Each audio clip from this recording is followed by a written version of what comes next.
If you're in the high school years of homeschooling, is thinking about teaching those tough subjects keeping you awake at night?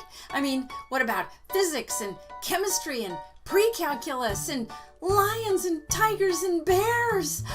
But mostly lions and tigers and bears. Lions? And tigers? And bears. Seriously, teaching the tough stuff in high school is not rocket science. Well, I mean, it could be rocket science, but hey, you know what I mean here. You homeschool mom can teach any subject using the 3 tips I'm going to give you today. I know a lot of people will tell you that when you get to the high school years, you're going to need online courses and outside tutors and maybe even community college classes to complete your homeschool curriculum. But I'm here to tell you that that simply is not true. Hey, you know what? You can choose to outsource high school coursework, but it's not a requirement. Today, you're going to gain the confidence you need to teach any and all high school subjects without any sleepless nights. So let's dive in.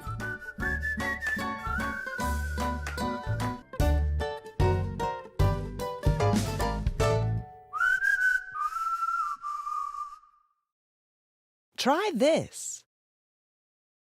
This first tip is crucial to getting your student through those tough high school courses. That would be the ones that you feel completely unqualified to teach, right? Use the right curriculum. That's it. There you go. Use the right curriculum. Now, while this sounds super broad and non-specific, it's actually pretty easy to narrow the field when it comes to teaching materials. Start by asking these questions.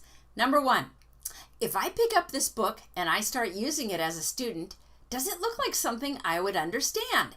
In other words, if I pick up this book and the first paragraph or the first page is like, I might as well be reading a foreign language and this makes no sense at all, versus I pick it up and I read that first bit and I go, hey, that makes sense and this is really interesting. Yeah, there's the difference. Number 2, is the solutions manual clear and complete? Hey, this is a really big deal, especially when it comes to math type stuff, which, let's face it, all your upper level science courses will have a lot of math in them. You need a solutions manual, not like the one that we had in high school when we sat in a public school classroom. That was the one that had every other answer with no explanation, no worked out source, nothing at all, okay? You want a solutions manual that gives you every single problem and works them completely out so that your student can sit down with it and go, oh yeah, I skipped this step. That was the problem that I have. There you go. Number 3, is it intended for homeschool use or an institutional classroom? This is especially important for science because you've got to check off that lab box, right? This is the difference between lab experiments you can do at home with ordinary materials and labs you need specialized equipment and hazardous chemicals for. Yeah, by the way, I can't resist. Little side note here. Classroom teachers, even in the high school years, aren't necessarily experts or smarter than you, but they do have access to resources you don't, and they teach the same stuff year after year after year. Just saying. Don't be intimidated, just use the right curriculum. Speaking of science, are the experiments clearly explained with regards to cause and effect? In other words, it should start out with, okay, these are the steps of the experiment, and then this is what's supposed to happen, and then after that, this is why that happened. You really need that last part, because if your student doesn't understand why it happened or didn't happen, what was the point? There you go. Number 5, does this particular resource activate my child's learning style zone? This is a biggie, okay, especially in the high school years because your student's doing a lot of independent study. If your child is a very visual learner, odds are you can put a textbook right in front of them and they will get it.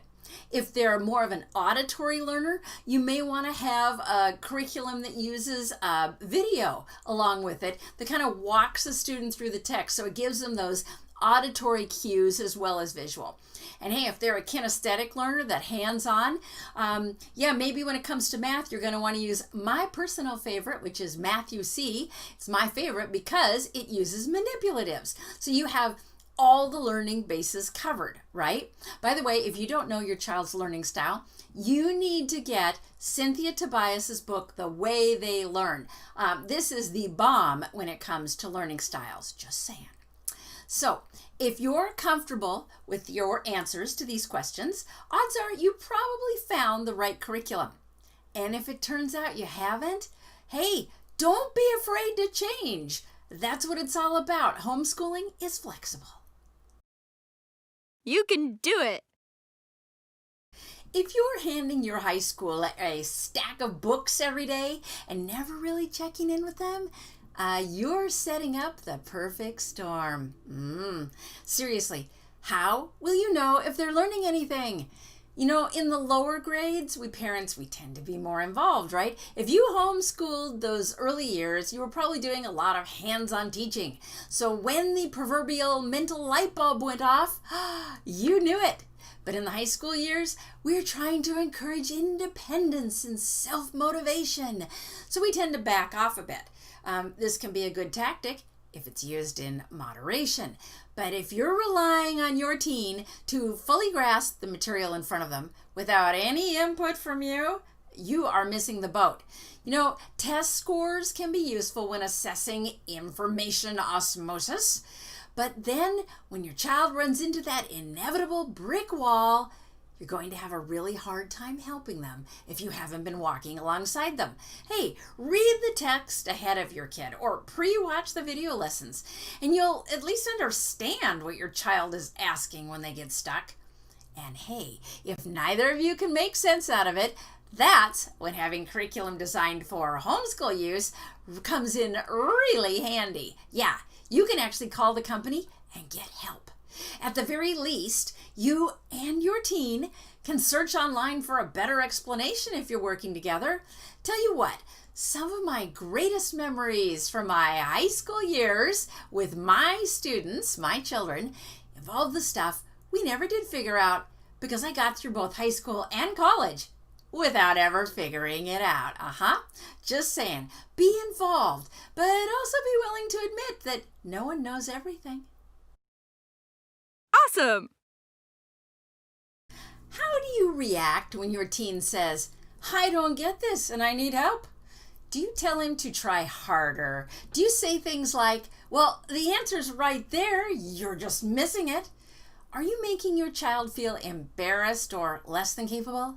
If you are discouraging your child from asking the questions he needs to really understand something, you are setting him up for failure in the big, bad, scary real world. Tell you what, when I was in college, I was determined to know and understand, courtesy of a couple of junior high teachers that really drilled the importance of that into me. With them, no question was irrelevant or unnecessary. So when I got to college and I really had to push professors to give me more information, I was not intimidated and I became a lifelong learner. If you want to set your teen up for real-world decision-making and discovery, hey, now is your chance. That's right, encourage them to seek mastery, not just proficiency. Let them ask all the questions and be willing to help them find the answers. Encourage them to be experts, not just one of those annoying people who know a little bit about a whole lot of things and usually end up looking foolish because they can never actually support their views. Bonus to this approach, your teen will think you are the smartest person they ever met because you run headlong into finding out what you don't know. So that's it for today. Hey, I want to leave you with this closing thought, and that is, what is the point of education? I like to use a line from the great Irish poet, William Butler Yeats. He said, education is not the filling of a pail, but the lighting of a fire. Hey, in other words, especially when we're thinking about high school, education is all about creating a thirst for learning, not just cramming facts into those teenage brains. The tough subjects, hey, are not so tough when you put them in this light.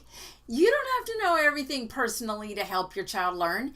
You just have to model the excitement of learning all the stuff. That's it. That's all there is to it. So thank you so much for watching this week. Hey, be sure to like and subscribe. And how about a comment or a share if you enjoyed this video? Remember, here at Homeschool University, we have 3 key strategies. Be practical, be purposeful, and for crying out loud, be positive. You can tackle the tough stuff, homeschool mom, because you are amazing. Hey now, take a step outside and seize the day.